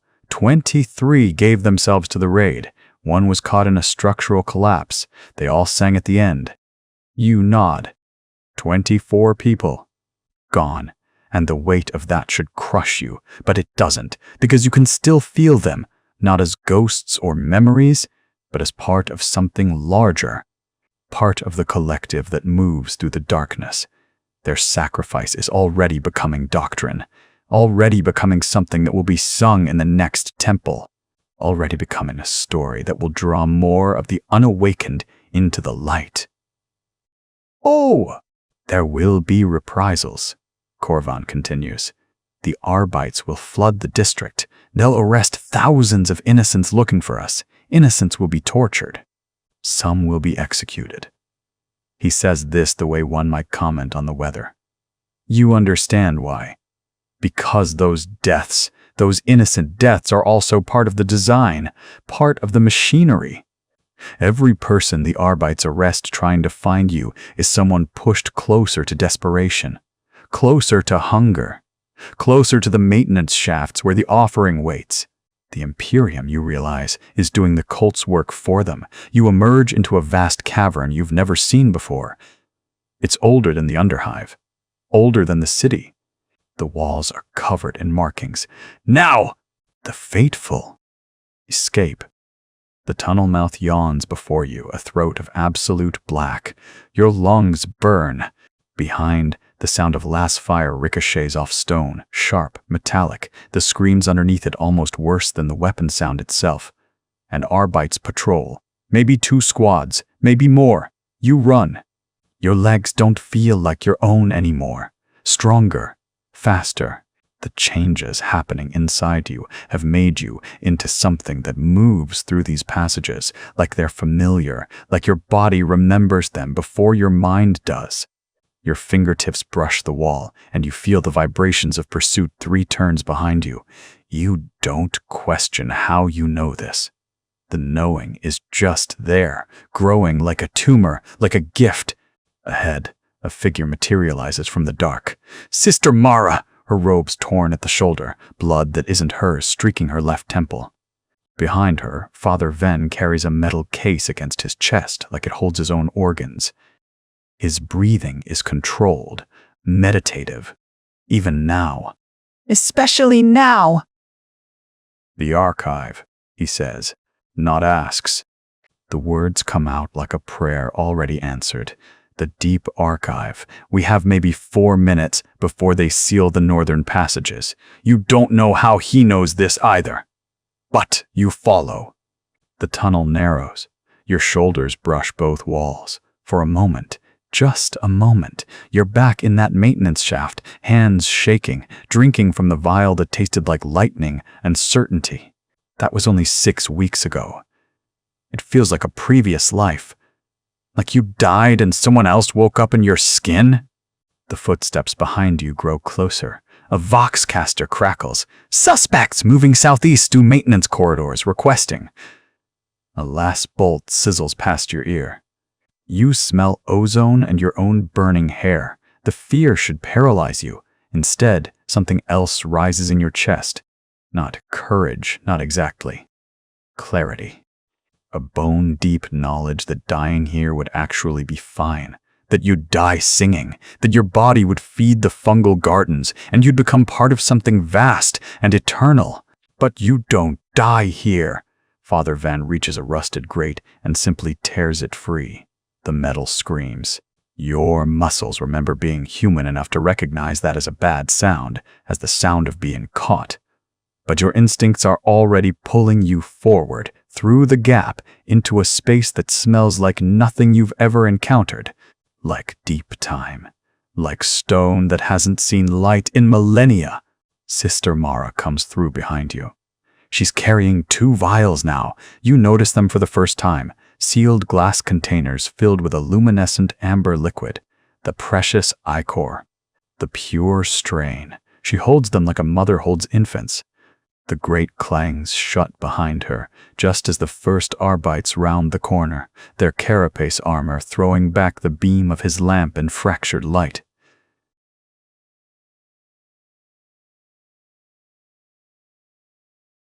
You see his face for half a second shock, mostly, and then the calculation of a soldier realizing his quarry has vanished. He'll call it in. There will be a lockdown. There will be investigations. There will be innocents tortured for information they don't have. You don't let yourself think about that. The cavern opens up around you. Your eyes adjust slowly, and what emerges from the dark is impossible. The walls aren't stone, not entirely. They're carved, deliberately, intricately carved. Symbols you don't recognize but somehow understand. Spirals within spirals, geometries that make your head ache to look at directly. And running through them, like veins through flesh, are channels. Channels that once carried something. Water, maybe, or something older. Welcome, Father Venn says softly, to the first temple. There are others here, dozens of them, maybe more. The cavern is so vast that the shadows swallow distance. They're arranged in loose clusters, some sitting against the walls, others standing in small groups. All of them marked. All of them changed to varying degrees. You see a woman whose skin has taken on a faint chitinous sheen. A man whose eyes are wrong, too large, too dark, pupils that don't quite work like human pupils should. A child, maybe 8 years old, whose fingernails have lengthened into something almost claw-like. They don't react to your entrance. They're used to arrivals now. How long? You ask. Your voice sounds different, deeper. There's a harmonic quality to it now. Like you're speaking, and something else is harmonizing with you from inside your own throat. The Arbites have been conducting raids for 3 days, Father Venn says. He moves to a stone table, ancient, worn smooth by hands across generations, and carefully sets down a leather satchel. From it, he withdraws documents. You catch sight of the seals, Adeptus Mechanicus, Inquisitorial, Imperial Guard. They're looking for us specifically now. Not heretics, not cultists. Us. Someone talked. Or someone was caught and broke. Would they find us here? Sister Mara asks. She's arranging the vials on a shelf carved into the wall. Each one catches what little light filters down from above, creating small amber reflections that dance like captured flames. No, Father Venn says. This place is older than the Imperium. Older than the city above it. The Arbites don't even know it exists. Their maps don't go this deep. Their instruments don't register it. You move deeper into the cavern, drawn by something you can't name. Your fellow cultists watch you pass without expression. You're all connected now. You can feel it. A presence just at the edge of your perception, like a sound too low to hear, but felt through bone. They know you. You know them. Individuality is becoming a quaint concept, something you'll shed like a skin that no longer fits. There's a pool of water at the cavern's far end. It's perfectly still, perfectly black. When you kneel beside it and look down, you don't see a reflection. Instead, you see something vast, something patient, something that has been waiting in the dark for longer than your species has existed. It sees you, knows you, has been reaching toward you across years of evolution and mutation and careful, invisible work. And you know, with a certainty that transcends faith, that it's almost here. The fleet, you say. Not a question. You don't need to ask. The knowledge. Ascension. The fleet arrives. The tremor starts in your bones before you hear it. You're in the upper tunnels, the ones that breach into the open air, the ones most cultists avoid because the Arbites patrol there more frequently. But the Arbites are gone now. Everything is gone now. Everything has been waiting for this. Your vox crackles. Not words, a frequency.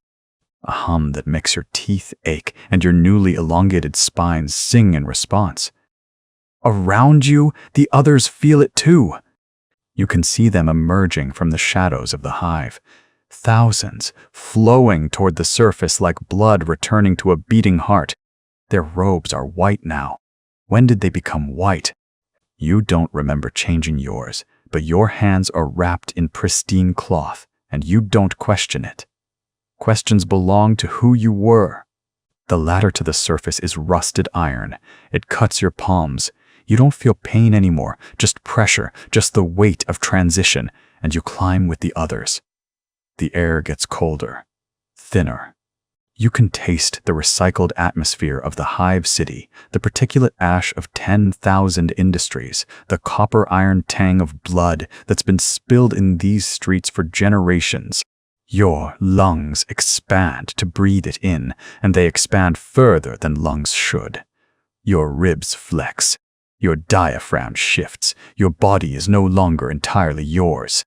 You emerge onto the street level as the sky begins to break. It happens silently at first. A seam appears in the clouds. Not a gap, not something that opened, but something that was always there and is only now becoming visible. The light that pours through is wrong.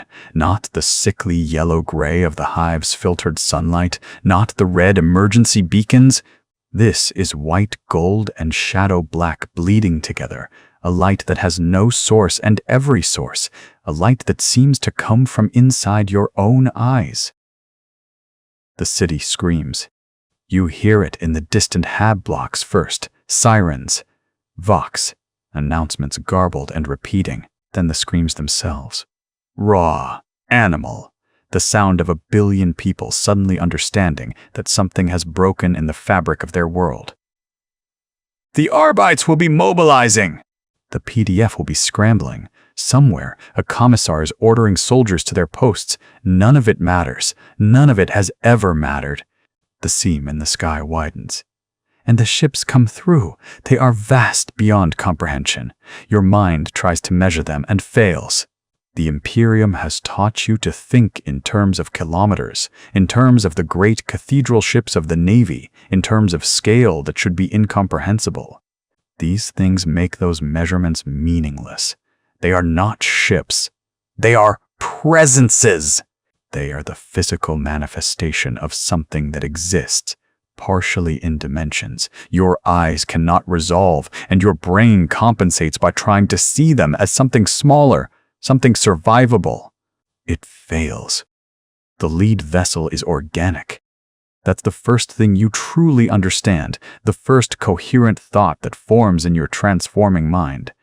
It's not metal and rivets and the desperate engineering of a species that doesn't understand its own technology. It's alive. The hull pulses with bioluminescence, deep purples and sickly greens. And you can see structures that might be limbs, might be sensory organs, might be mouths, thousands of mouths.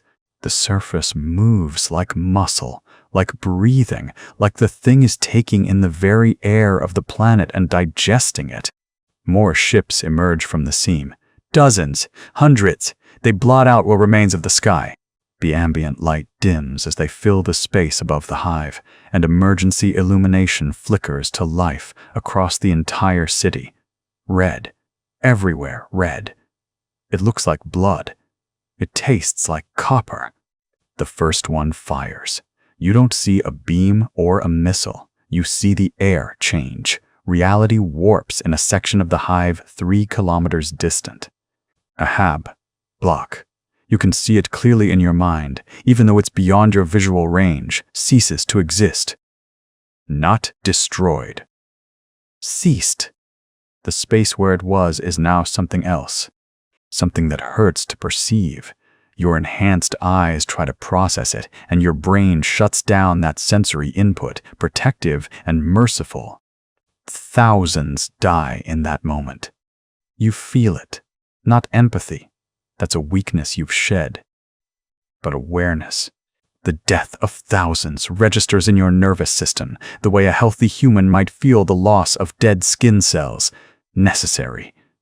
Natural. Part of the process. The vox in your hand crackles again. This time, there are words underneath the frequency. Words that aren't in any language you learned, but you understand them perfectly. The children return home. Around you, the faithful begin to move, not in panic, not in fear, in purpose. They flow toward the spaceport district, toward the open platforms where the Imperium maintains its links to the stars. You! Move with them, your body no longer entirely under your conscious control. Your legs carry you forward, your lungs breathe, your heart beats.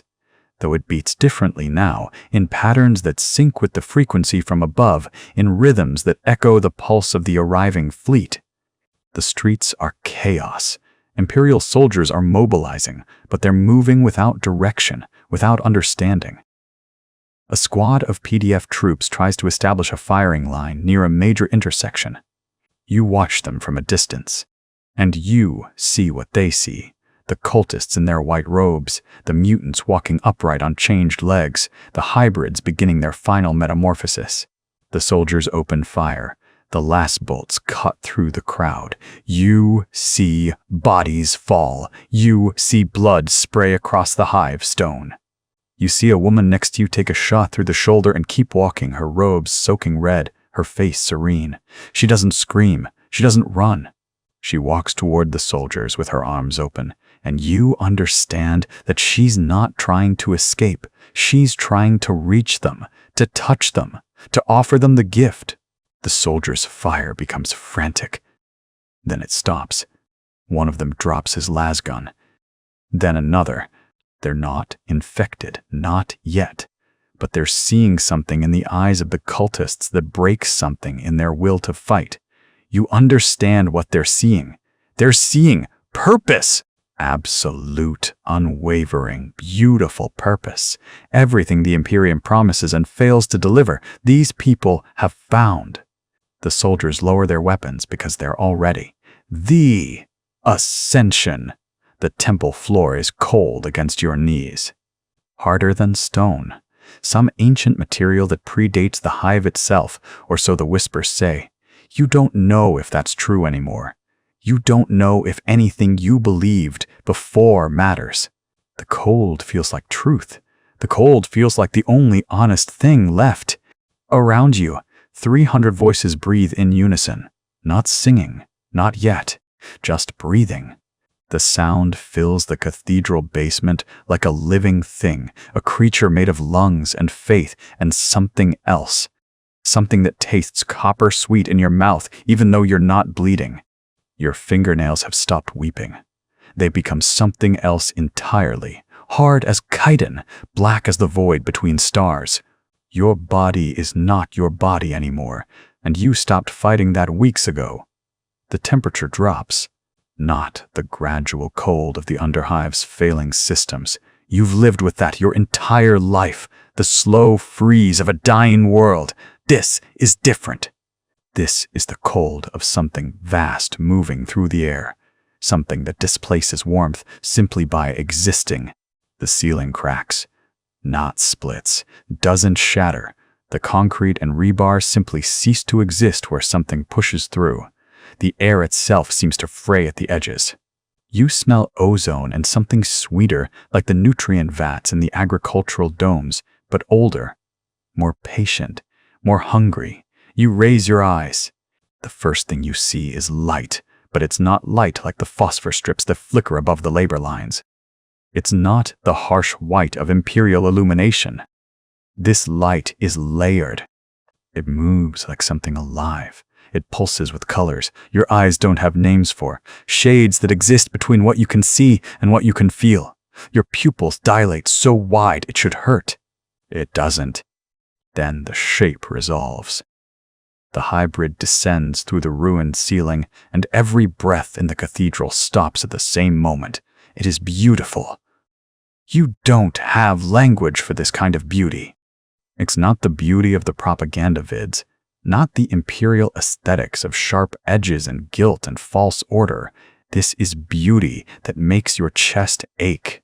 Beauty that feels like remembering something you never knew. The hybrid's form is elongated, not wrong, but more raw, more real, more true. Its skin catches that strange light and throws it back in patterns that seem to hold meaning just beyond comprehension. Chitinous plates nest beneath what you might call skin, but the boundaries blur in ways that should disturb you. They don't. They make you want to weep.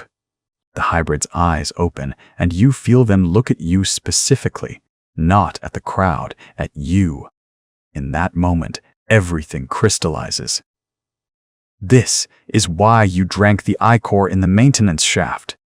This is why you woke with a thirst that no amount of recycled water could touch. This is why your sister noticed the mark and said nothing, because some part of her, some deep genetic memory, recognized what was beginning. This is why you volunteered for the midnight shifts, why you let your body change, why you stood in the singing crowds and felt something slot into place inside you like a lock, finally finding its key. You were made for this, not built. Made. The way a prayer is made, the way a star is made, the way purpose is made. The hybrid descends further, and its feet don't touch the ground. It hovers a meter above the temple floor. You can see now that it's not entirely solid. There are moments when light passes through it, when you can see something vast behind it, something waiting. Something that has always been waiting. The cultist next to you, you don't remember their name, though you've sung with them for weeks, begins to cry, not from fear, from recognition. From the overwhelming relief of understanding at last why they were born into this broken world, why they were born at all. The hybrid opens its mouth and sound pours out, not words, nothing with syntax or grammar. It's communication, the way a star communicates, through radiation and gravity and the fundamental warping of reality around its presence. But you understand it perfectly. Welcome home. Your flesh begins to change. It doesn't hurt. That surprises you most. You expected agony. The cult leader told you to expect agony, to embrace it as the price of transformation. But there's no pain. There's only rightness. Your bones lengthen, and it feels like you're finally reaching your full height. Your spine extends, and it feels like straightening after years of being bent. Your fingers curl and extend, and they feel like they're becoming what they were always meant to be. Around you, others are transforming too. Hundreds of them. The basement is filling with the sound of bodies remaking themselves. Wet sounds, but not grotesque. Purposeful. Like the sound of a forge working. Like creation. You can see the fear flash across the faces of the newly transformed, the moment of horror as they lose their human shape. But it passes quickly. It always does. Because as your form changes, your perspective changes with it.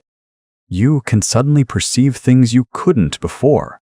You can sense the vast hive fleet hanging above the city like a benediction. You can feel the presence of your siblings. Thousands of them spread across the hive, all transforming at the same moment, all becoming what they were always meant to be. The song rises from your throat. It's not your song. It's the song of the swarm. It's the song of purpose incarnate. It's beautiful and terrible and absolute. You hear your own voice in it, but you also hear the voices of everyone around you, and the voices of the transformed, and the voices of something vast and patient that has been waiting in the dark between stars for this moment. Your last human thought, the final thing you experience as yourself, is gratitude. Not gratitude to the cult leader, though you revere them. Not gratitude to the hybrid, though you would die for it. Gratitude to whatever made you, whatever knew you were broken in the wrong shape and gave you the gift of becoming whole. Then that thought dissolves like morning mist. What remains is purpose. What remains is clarity. What remains is the knowledge that you are no longer a single thread, but a part of a vast tapestry. Your individual concerns, hunger, fear, loneliness, the weight of existence in a dying world, all of these fall away like unnecessary things, like shells, like the skin you shed. The cathedral fills with light and shadow and the sound of transformation. Above the hive, the sky continues to split. More ships descend. The Imperium's defenses flare and die somewhere. The ascension, transformation, the pain starts in your bones. Not the dull ache of labor, not the sharp bite of hunger, something else entirely, something that feels like your skeleton is remembering how to be alive after decades of sleep. Your femurs throb. Your ribs expand. You feel each vertebra in your spine shift and settle, as if your body is finally admitting what it's always wanted to be. You're kneeling in the temple. The hybrid, the true hybrid, stands before the gathered faithful, and its presence is a weight that presses down on you like gravity itself. Its skin catches the light in ways that shouldn't be possible. Its eyes hold depths that make you understand, with sudden clarity, how small the underhive truly is. How small you are! How small everything has always been. Your robe split at the shoulders. It doesn't hurt. That's what frightens you most. It should hurt, the way your shoulder blades are lengthening, the way new muscle is spooling out from your spine, like thread from an infinite spool. But instead, there's a sensation like coming home, like finally exhaling after holding your breath your entire life. The hybrid's lips move, and you understand, without hearing words, that this is the moment. This is what the dreams were preparing you for. This is why your sister's silence mattered. This is why the foreman never asked questions. This is why the offering in the maintenance shaft tasted like purpose. Your fingers are changing. The nails, those blackened, weeping things that marked you as something other. They're falling away, and beneath them something new is emerging. Something sharper. Something that will never again be confused with anything human. You try to speak, but your throat is wrong. The passage feels too narrow, then suddenly cavernous. Your tongue longer now, or perhaps you're finally aware of its true length, tastes copper and something sweeter, something that might be your own blood or might be something far older. Around you, the other faithful are kneeling in reverence or ecstasy or both. Some are weeping, some are laughing, some are perfectly, unnaturally still. You realize, with a clarity that isn't quite your own thought, that they're not watching you transform. They're feeling it. Your transformation is their transformation. Your ascension is theirs. The song begins in your chest. It doesn't start as something you choose to do. It begins as a vibration in your sternum, a resonance that moves through your ribs like ripples in still water. Your lungs. Expanding now, the capacity increasing, draw in air and push it out in tones you've never produced before. The sound is not your voice. It couldn't be. Your voice is small and thin and born of a throat that was always meant for screaming or begging or silence. This is something else. The song that emerges from you is ancient. It carries harmonics that shouldn't exist in a human throat.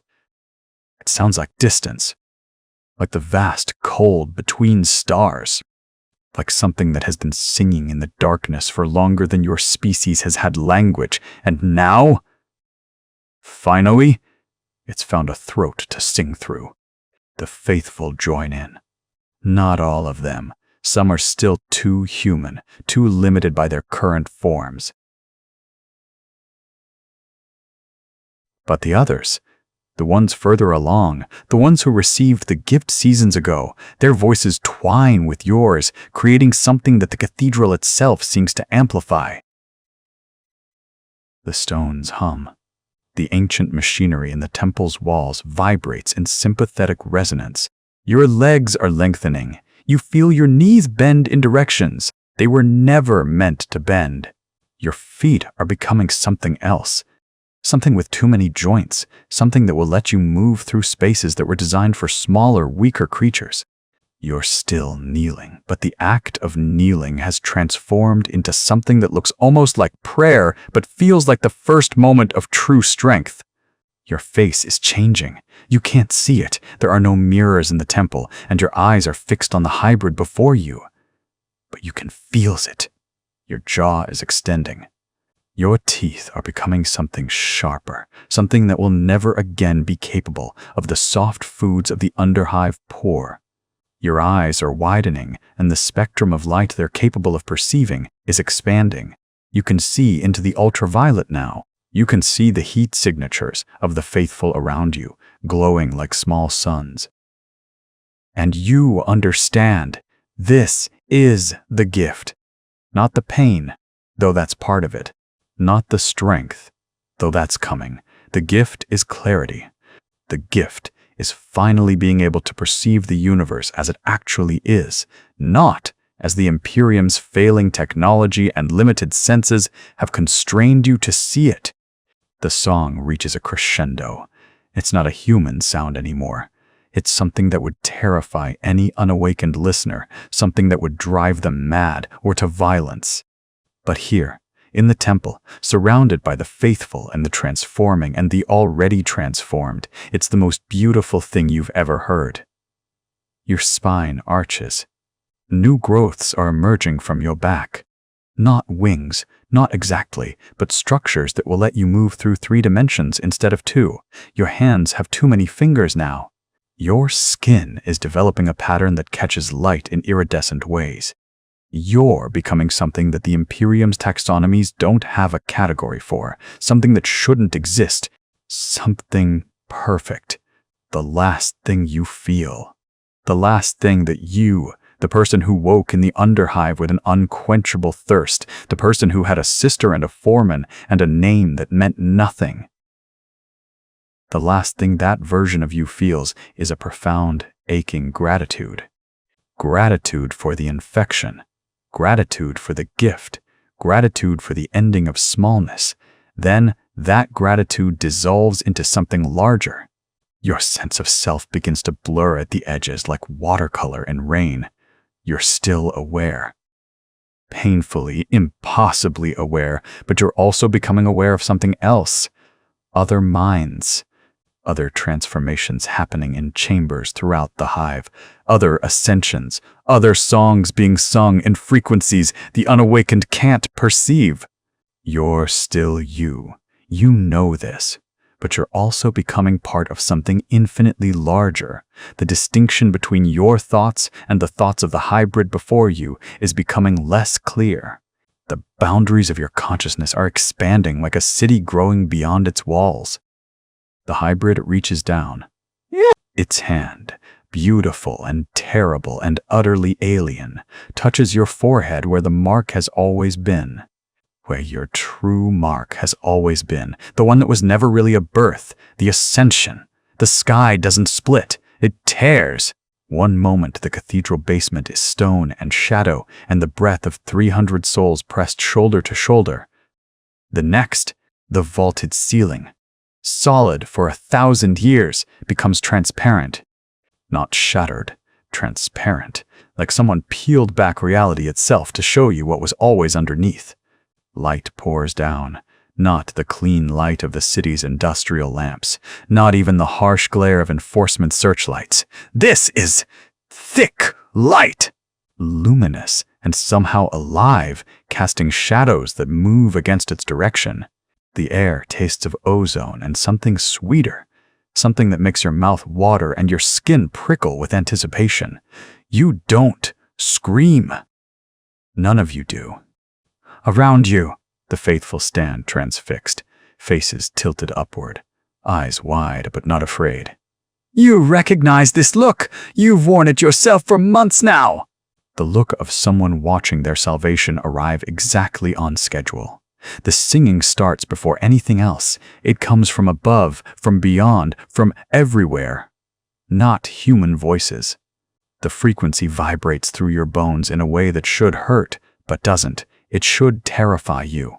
Instead, it feels like coming home to a place you've never been. The first hybrid descends through the torn sky. It doesn't fall. It submerges, like something pushing through water, like birth in reverse. The city's gravity seems to bend around it. Light refracts off its skin. If you can call it skin in colors your eyes weren't designed to process. Your brain struggles, strains, and then simply accepts. Purple, gold, silver, violet. Hues that have no names because humans never needed names for them. It is beautiful. This is the part they never told you, not in the whispered sermons or the fever dreams. They couldn't have told you. There are no words. The hybrid is 8 feet of elegant geometry and impossible biology. Its limbs are too long and too graceful. Its head is crowned with sensory organs that unfold like flowers. Its eyes, all 4 of them, look directly at you and know you completely. Every scar, every hunger, every moment you felt broken and wrong in this meat body. And it recognizes you. The hybrid moves through the crowd and the crowd parts without being told, bodies shifting like water around a stone. It moves toward the altar. Toward you. You're standing there without remembering how you got there. Your legs must have carried you forward. Your voice must have called out, though you don't remember speaking. The hybrid kneels. This breaks something in you. A creature so far beyond human, so clearly the next stage of existence, and it kneels to you. The mark on your shoulder burns, not pain, recognition, resonance. Your whole body vibrates in harmony with that impossible singing still pouring from the sky. Come, the hybrid says, and its voice is 1,000 frequencies speaking in perfect unison. We have waited so long. We have sung so long. Your hands are shaking. They've been shaking for weeks, months, since the beginning. But now you understand the shaking isn't fear, it's recognition. Your body has known all along what your mind is only now accepting. The hybrid reaches down. Its hand is beautiful and terrible and utterly alien. Fingers too many, joints that bend wrong, skin that seems to contain depth, to have layers beneath layers. When it touches your forehead, pressing against the mark, the true mark, the one that was never a birthmark at all, warmth floods through you. Then everything changes. The boundaries dissolve, you feel it happening, and you're terrified and grateful and ecstatic, and you don't understand which of those emotions are yours anymore. Your consciousness expands like a door opening. You're still you. You can feel your individual self, small and bright like a star, but you're also more. You're touching the minds of the other transforming around you. You're feeling their joy as their flesh begins to change. You're hearing their songs as they sing frequencies that shatter glass and reshape matter. You're touching something vast, an intelligence so enormous it makes stars look like dust. A presence that has been reaching across the void for millennia, patient and inevitable as gravity. It has so many thoughts, millions, billions. And now some of those thoughts are your thoughts. Your memories are flowing into it, and its memories are flowing into you. You remember worlds that don't exist. You remember the sensation of void travel. You remember the song. Oh, the song, the beautiful, terrible, perfect song that calls across the stars to others like you, to the fleets descending toward this hive, to the awakening that is happening in 10,000 places simultaneously across this wretched world. Your body is changing. You feel it without horror now. Your spine is lengthening, realigning, becoming something more efficient. Your eyes are multiplying. Your skin is thinning, becoming translucent, revealing the new biology underneath. It doesn't hurt. It's like finally scratching an itch you've had your whole life. It's like becoming the thing you were always meant to be. The last thing you feel as yourself, truly, individually yourself, is gratitude. Gratitude that you don't have to be alone anymore. Gratitude that the hunger is ending. Gratitude that you are chosen, that your bloodline carried this gift, that you get to be part of this. Gratitude so pure and overwhelming that you're weeping and laughing and singing in a voice that isn't quite yours anymore. Then that individual self, that small, bright star, folds into something larger. You don't die. You've been taught your whole life to fear death, to cling to individual survival. But this isn't death. It's expansion.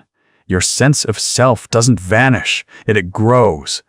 You can still feel your hands, but you can also feel the hands of the hybrid before you, and the hands of the infected around you, and the hands of the cultists kneeling in prayer. You're not losing yourself.